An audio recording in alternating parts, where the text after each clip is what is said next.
Conflict management is a huge topic in couples counseling. And just to what you had said a few moments ago, Dr.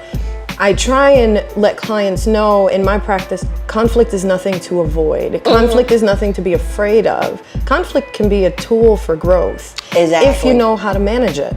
You know, it's not the picture of people yelling, screaming, and throwing things. It's two people who have two different ideas that are right now at a crossroads. How do we manage those two ideas in a way where we both feel safe and secure?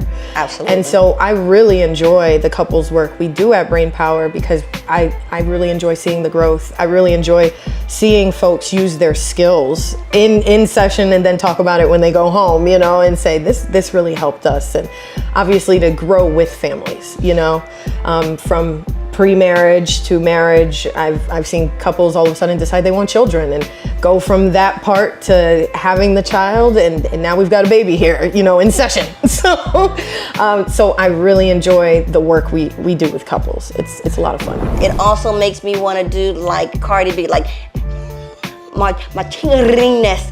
Okay, okay. This Ashley Martinez. Okay. Y'all better, what's they say? Y'all better recognize.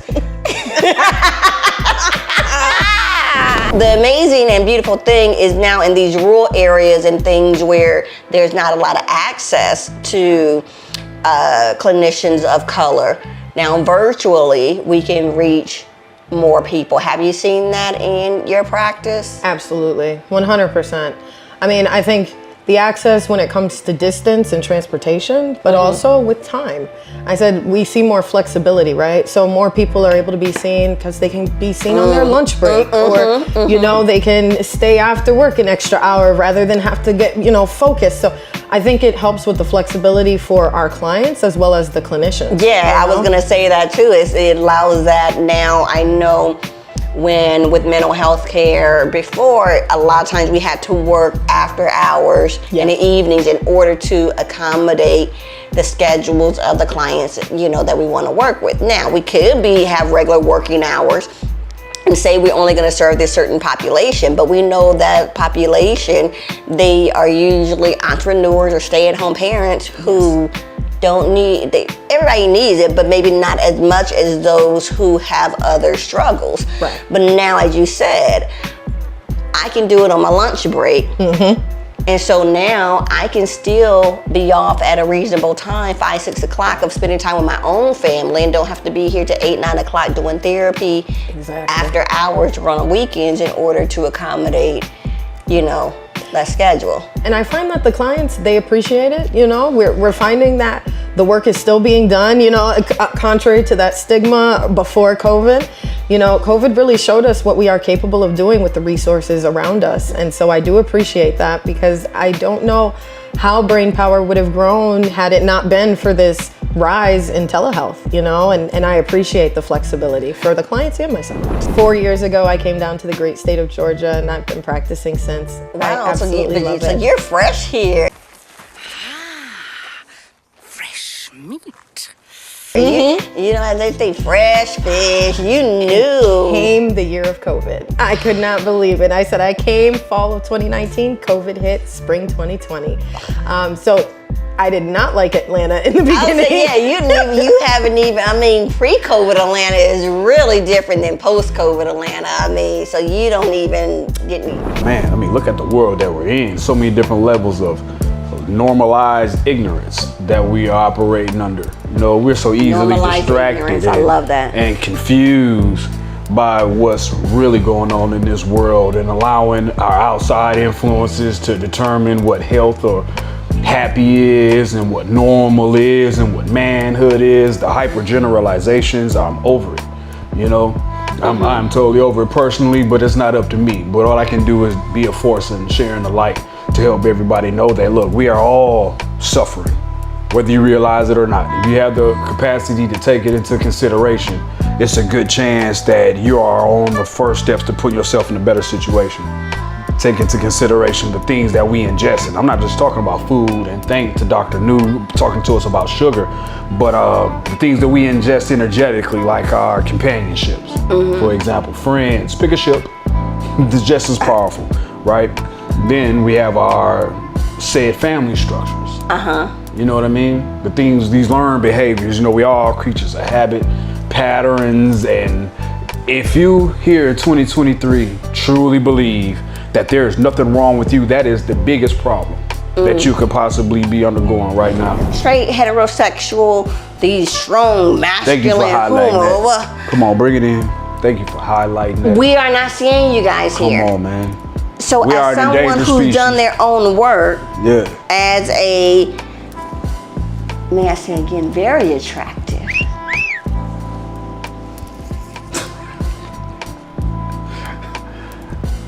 I had to raise my pinky on that one Thank you. and take a double sip. Educated, entrepreneur, professional, single, bald head, gorgeous smile. The eyes are like them, whatever. And it's y'all ain't heard them voice. Y'all ever heard of somebody that's like, you got a voice for radio? Cause your face ain't. He got a voice for radio and a face for film. Let me tell you, lady, Bless. hit me up. Because whoever get this one right here, and he's a Scorpio. If y'all ain't know nothing about no Scorpios, he is a Scorpio. But he did the work. There's so much more He to do. did the work. This is non-ethnic specific. You know what I mean? Yeah, this is men's mental health. I No don't care about what color ethnicity. you are. We really need each other No ethnicity, right now more than ever. socioeconomic status, So with this in sexual mind, orientation, male, if you identify as that. yes, you don't need permission to do what's right for you. That's what a leader does. You see what I'm saying? From what I understand, not all things to be considered manly or deemed manhood or man-like, whatever. You don't need permission to do the right thing or to do the helpful thing. You know, we operate in honor in this space.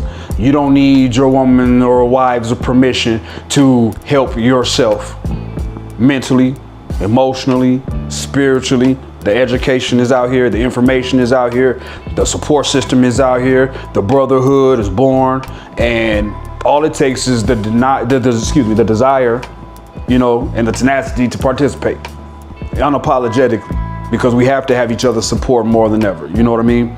And with that in mind, ladies, hey, if you are not in support of your man's or husband's or whoever you want to call him, of his empowerment and, you know, an overall betterment to help him be the father that you feel like he can be, or the man that you feel like he's supposed to be, that means you are a direct part of the problem, if not the problem itself. You see what I'm saying? You are part of that, lady. You are a part of the problem. Yes, you are. Because again, if it's not helping, it's hurting. If it's not adding to, it's taken away from.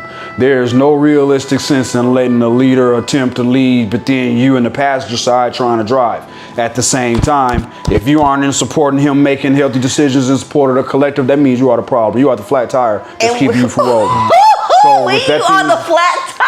Yes, and you can't be changed out. And we are so good with saying the man is the head, but we are the neck. But if the neck ain't turning in the right direction and leading that man, baby. Hey, you know, again, if it's not a part of the problem, if it's not a part of the solution, it's most part of likely the the problem. problem. It is the problem. Everything outside Mind, of that. tight, spirit, right. That's That's right. the keys to making it all right. Mixtape We coming got soon. bars. Mixtape coming 2024. Come on. Featuring Dr. O. Dr. O. Track number one. Oh, bring it to the floor. Y'all already Hey, know. hold on now. Wait a minute. About to jump You know in we with- have to get crunk Let up me in. jump. So basically, bladderwrack is another sea plant. So our bodies are made up of 102 minerals. Sea moss contains 92 of those minerals. But when you add in the bladderwrack, which is another sea plant, it gives you a complete 102 minerals that your body is made up of. And what does that do So that's for gonna- our bodies? Okay, so that's gonna help our bodies repair quicker. It's gonna help our immune system. It helps with thyroid function. It's gonna help remove mucus from your body. It's going to help with your skin. It's gonna help with your hair. It's gonna help facilitate weight loss. It's gonna help with your overall well-being. Like you too. Something. Y'all know. I bet you think your don't stink, but girls smell like Caroline. That's my jam. And so there's so many other avenues to, you know, add to our community, which is what I feel a lot of times why the restriction is on to legalize. Yeah, most definitely. Because we legalize it, then it can have the potential of bringing in a lot of more income and things like that into our communities, and not only breaking the stigmatizations around that, but even the overall trauma. If we have marijuana kind of seen as a drug, and it's equivalent as a drug to cocaine, crack, meth, whatever, then it's going to cause much trauma to our communities because we're seeing it as that. Versus how much trauma can you think of when your mom smoked cigarettes? Or this white person or whomever, parent, dad, whatever.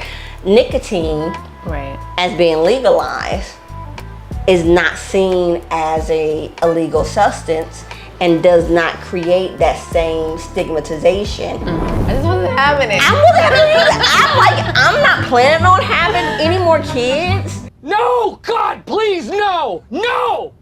So, But I not would either. like to die, if possible, if at all possible, I would like to leave this earth with all of the body parts that I came in. Now, I'm an organ donor. Y'all can take it after I'm dead and gone. Check for an organ donor card. If he has one, we only have minutes to harvest. But while I'm still here, it's a possibility.